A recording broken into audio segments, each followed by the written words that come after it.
Hello, and welcome to Around the Political World with John Ruffman. I am your host, John Ruffman. If you're a fan of the show, make sure to hit the follow button on the top right of Apple Podcasts, Spotify, or wherever you are listening at this very moment. When you hit follow, leave a review or share an episode with a friend. It helps other people discover the show, keeps us going. As I like to remind you each and every day, it expands our base. I got a call late yesterday afternoon from a friend in Washington, D.C., who said, John, I'm going to tell you something you won't believe. On the other hand, maybe you will. Well, here it is. Washington is notorious for press conferences. And at the White House, if you have a press credential and you represent a major news agency, they want you there because that's how the information gets out about what the administration, any administration, is doing. The Associated Press, well, they're a major force. And in fact, if you look at your local newspaper, the odds are that some of the stories will be AP generated because most newspapers don't have correspondents anymore and they rely on an agency like the Associated Press. Well, here's the story. The AP reporter who covers the White House was barred from going in to a press conference. The question you might ask is, why? The AP still uses the term Gulf of Mexico, and the White House wants the term Gulf of America to be used. And AP is being punished for not doing what the White House wanted. I thought about this very seriously, and I wondered about censorship. I think that this White House is employing censorship to spread the word about what it wants and how it wants news covered. I think what happened to the Associated Press needs to be understood, and it's just plain wrong. And of course, you will recall that several weeks ago we talked about the White House shifting its press office statement about who could attend, and they were bumping some news services in order to bring in, frankly, right-wing news services. Well, I believe if you're going to have a press conference, if you're going to spread the word, you open the doors and the windows and the eyes and the ears of the American people. So now you know that if you use the term Gulf of Mexico, which is on every map you'll see, that the White House might say, well, you don't belong here. It's the Gulf of America.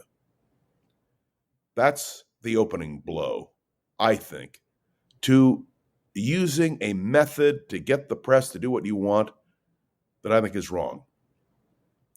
Today, there will be a vote in the United States Senate on the confirmation of Tulsi Gabbard. As of this morning, it appears she will be confirmed. Two key Republicans, Susan Collins and Senator Murkowski of Alaska, have announced that they will vote for Tulsi Gabbard. I did a podcast the other day in which I said I was wrong. Well, I was wrong about several nominees, thinking they wouldn't be confirmed. It appears that Tulsi Gabbard will be confirmed today. And it appears that following that, Robert F. Kennedy Jr. will be confirmed, probably again today or sometime this week. And then there's the question of Kash Patel. I'm holding in my hand his book, Government Gangsters, The Deep State, the Truth, and the Battle for Our Democracy. Kash Patel is going to become the director of the FBI if he's confirmed. So I read the blurb on the back, and I want to read it to you. It's very short, but I want you to think about what it says. A sinister cabal of corrupt law enforcement personnel, intelligence agencies, and military officials at the highest levels of government plotted to overthrow a president. Wait a minute. This book, which I have read and which I hold in my hand, suggests there was a conspiracy against Donald Trump by the deep state. And it goes on to say, even after they failed, they continued to secretly pull the levers of power without any accountability to the American people. And of course, this is not fiction. This is, according to Kash Patel, fact. And the fact that he maintains is going on is there is a secret cabal which wants to take over the country or has taken over the country and must be stopped. Now, one of the things that intrigued me about this book is there's a list in the appendix, which I'm opening up to right now, of people in the FBI who worked against Donald Trump, according to Kash Patel. And there is an accusation being made now by several Democrats in the United States Senate that Kash Patel's intention, if he is confirmed as director of the FBI, is to purge, that's right, purge the FBI of political opponents and to go after those who've opposed Donald Trump. I'm sharing this with you because there are 3 nominations: Tulsi Gabbard, Robert F. Kennedy Jr., and Kash Patel.